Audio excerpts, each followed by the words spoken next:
story begins with a terrifying storm battering a plane. Our protagonist, Linda, was returning from a business trip with her colleagues. Everything was going smoothly until the plane suddenly started shaking violently.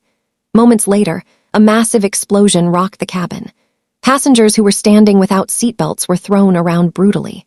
Immediately after, the cabin pressure caused a section to rupture, and powerful gusts of wind sucked several people straight out into the sky.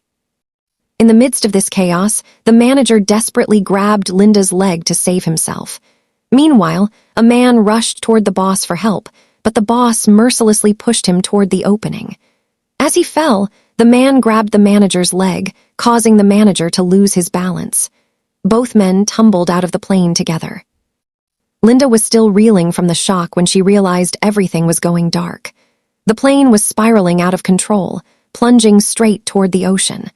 By sheer luck, the angle of impact was such that the plane didn't break apart instantly, and she survived. Seeing water rapidly flooding the cabin, Linda quickly unbuckled her seatbelt and swam out. Even after escaping, she found no relief. She was now stranded in the middle of a vast, endless ocean. In the distance, she spotted a small island and began swimming toward it with all her strength. By morning, she somehow reached the shore. Her life was temporarily safe, but she had no idea that the real danger was only just beginning. After walking a short distance, she noticed a man lying on the beach. She ran toward him and realized it was none other than her boss, Bradley. He had also survived the crash. He had been washed ashore unconscious, with a badly broken leg. Among all the passengers, he was the only other survivor, yet Linda felt no joy at seeing him. In the company, he was the person she hated the most. Linda was the most talented employee in the strategy department. Through her hard work, she had earned the previous boss's trust and was about to be promoted to manager. But just before the promotion, the old boss died, and his son Bradley took over the company. As soon as he became the boss, he snatched away her promotion and gave the position to his sycophantic friend. Not only that, he and his friends constantly humiliated her. For a moment, Linda thought of leaving him there to die. But then she realized that if she saved him, she might be able to get her manager position back. So she picked up a sharp stone and began cutting banana leaves. Using tree branches as a frame and vines to tie everything together, she built a small shelter. After arranging protection from the sun, she focused on collecting water. She dug a hole in the sand, placed coconut shells inside, and covered it with leaves. Soon it began to rain, and she collected clean drinking water. Once the rain stopped and the weather cleared, Bradley finally regained consciousness. Linda immediately went to him and gave him water. When he learned that Linda had saved his life, he reluctantly muttered, "Thank you." After that, Linda demonstrated her skills by rubbing sticks to light a fire and quickly caught and cooked a fish. For Bradley, who was used to a luxurious life, the plain grilled fish tasted like garbage. Still, hunger forced him to swallow it. Linda, however, was genuinely happy. There was no one here to humiliate her, and she felt she could happily spend many days on this island. As days passed, the island's environment began to affect both of them differently. While Linda found joy in small things, Bradley was desperate to escape. He questioned why she hadn't made an SOS signal on the beach or built a bigger fire to attract attention. He accused her of deliberately neglecting rescue efforts and just pretending to take care of him because he was helpless with his broken leg. Hearing his taunts, Linda realized she couldn't win him over with mere flattery. He would only value her when he truly suffered. Without saying a word, she got up and left him alone. At first, Bradley continued mocking her, but soon he realized his mistake. Still, his pride kept him waiting for her to return on her own. A full day passed, and by night, his arrogance began to crumble. A fierce storm hit, destroying the shelter Linda had built. The next day's scorching sun worsened his condition. Dehydrated, Bradley fainted. Only after he had suffered enough did Linda return with water.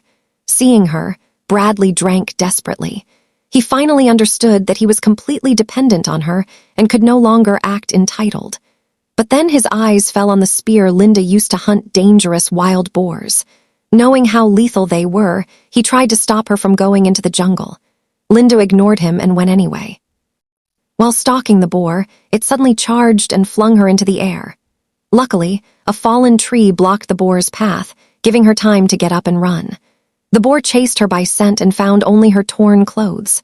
Before it could react, Linda drove the spear deep into its body. Enraged, the boar broke the spear and charged again. Linda used a wooden stick as a final defense and eventually killed the beast. Seeing the boar's severed head, Bradley was stunned. For the first time, he realized how dangerous and powerful Linda truly was. From then on, he began to fear her.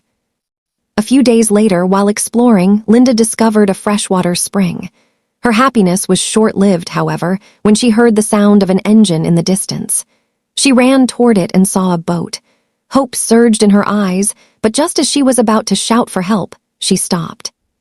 She realized that if she returned, she would go back to her old miserable life, working under another boss, enduring daily humiliation. But if she stayed on the island, she would be her own master. She could do whatever she wanted. She made up her mind. She would not leave the island. She hid and watched the boat disappear into the horizon. When she returned, she didn't tell Bradley about the boat. Bradley, however, was only pretending to obey her. 2 weeks of wild life had broken his patience. He asked Linda to help him build a raft so he could reach passing boats. When she refused, calling it too dangerous, his anger exploded. He decided to separate from her, build his own camp, and make his own raft. But he quickly realized how difficult it was. He couldn't even light a fire properly, and his broken leg limited his movement. He collected rainwater in coconut shells and built a small shelter. He wrote "help" in the sand and waited. After 2 days with no response and growing hunger, he tried eating insects but vomited immediately. Meanwhile, Linda was enjoying delicious food.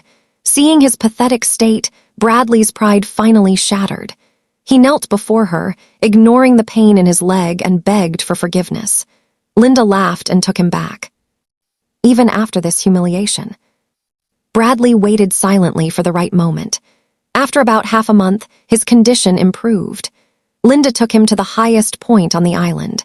She warned him about the dangers hidden in the beautiful landscape, poisonous fruits that caused numbness, thorny vines, and unstable ground.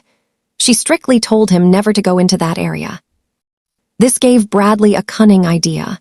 On the way back, he pretended to be tired and secretly picked some poisonous berries. Suddenly, the ground beneath Linda gave way, and she fell into a hidden pit. Bradley panicked and pulled her out. Despite hatting her, he couldn't let her die. This incident made Linda start trusting him a little. A few days later, a massive storm hit. Their shelter was destroyed, but they took refuge in a nearby cave. Soaked and freezing, they had to remove their clothes and huddle together for warmth. This closeness slowly made Linda fall in love with Bradley. Soon, Bradley learned to identify all the poisonous fruits. To show his skills and thank her, he offered to cook dinner. Linda agreed.